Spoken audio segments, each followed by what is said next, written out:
சக்கரவள்ளி கிழங்க வச்சு ஒரு ஹெல்தியான ஒரு ஸ்நாக்ஸ் பண்ணலாமா? குழந்தைங்களுக்கு இது ரொம்ப பிடிக்கும். சும்மா இந்த கிழங்க வேக வச்சு குடுத்தோம்னா சாப்பிட மாட்டாங்க. அது மட்டும் இல்லாம இந்த கிழங்கு சாப்பிடும்போது அடைக்கும். குழந்தைங்களுக்கு குடுக்குறதுக்கே பயமா இருக்கும். அதனால நான் இந்த மாதிரி பண்ணி குடுப்பேன். இப்படி பண்ணி குடுத்தோம்னா சூப்பராவும் இருக்கும். அடைக்கவும் செய்யாது. ஃபர்ஸ்ட்டு சக்கரவள்ளி கிழங்க கட் பண்ணி இந்த மாரி வேக வச்சு எடுத்துக்கோங்க. நல்லா இந்த மாதிரி வெந்துரணும். எங்களுக்கு இங்க புருனை நாட்ல இந்த பர்பிள் கலர் சக்கரவள்ளி கிழங்கு தான் அதிகமா கிடைக்கும். அதனால நான் இத எடுத்திருக்கேன். உங்களுக்கு என்ன கலர்ல கிடைக்குதோ அது எது வேணாலும் எடுத்துக்கலாம். இப்போ ஒரு கப் அளவுக்கு கோதுமை மாவு எடுத்திருக்கேன். அதில் வேக வச்ச சக்கரவள்ளி கிழங்க தோல் எடுத்துட்டு நல்லா கையால் மசிச்சு விட்டுட்டேன். அதையும் வந்து சேர்த்துக்கலாம். ஒரு 3 ஏலக்காய் சேர்த்துருக்கேன்.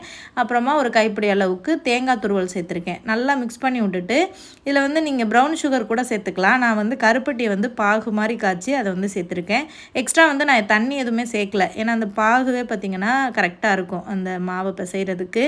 ஒரு சப்பாத்தி மாவு அளவுக்கு இந்த மாதிரி வந்து பிசைஞ்சு எடுத்துக்கலாம். ஸோ இந்த டேஸ்ட் ரொம்ப நல்லா இருக்குங்க. ஒன்ஸ் நீங்கள் ட்ரை பண்ணி பாருங்களேன். கண்டிப்பாக அடிக்கடி செஞ்சு சாப்பிடுவீங்க. குழந்தைங்களுக்கு வந்து ஸ்நாக்ஸ் பாக்ஸில் கூட இந்த மாதிரி வந்து வச்சு கொடுக்கலாம். தோசைக்கல்லை சூடு பண்ணிவிட்டு அதில் எண்ணெய் இல்லைன்னா நெய் வந்து ஸ்ப்ரே பண்ணிவிட்டு நம்ம பிசைஞ்சு வச்சுருக்க மாவை குட்டி குட்டியாக வடை மாதிரி தட்டி 2 பக்கமும் குக் பண்ணி எடுத்திங்கன்னா ஸ்வீட் பொட்டேட்டோ பேன் கேக் வந்து ரெடி ஆயிரும். நல்லா கிறிஸ்பியாக வருங்க.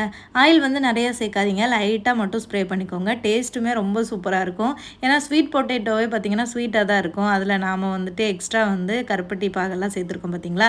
ரொம்ப நல்லாயிருக்கும். நீங்கள் ட்ரை பண்ணுங்கள். என் கிட்ஸுமே ரொம்ப விருப்பப்பட்டு சாப்பிட்டாங்க. அதை செய்யும்போதே பக்கத்துலேயே அவங்கள விட்டு பண்ணோன்னு வைங்களேன், ரொம்ப இன்ட்ரெஸ்ட்டாக அதை பண்ணி அவங்க எடுத்து சாப்பிடுவாங்க. ஏன்னா அவங்களே குக் பண்ண மாதிரி ஒரு ஃபீல் இருக்கும். டேஸ்ட் ரொம்ப நல்லா இருந்துச்சு. நீங்களும் ட்ரை பண்ணுங்கள்.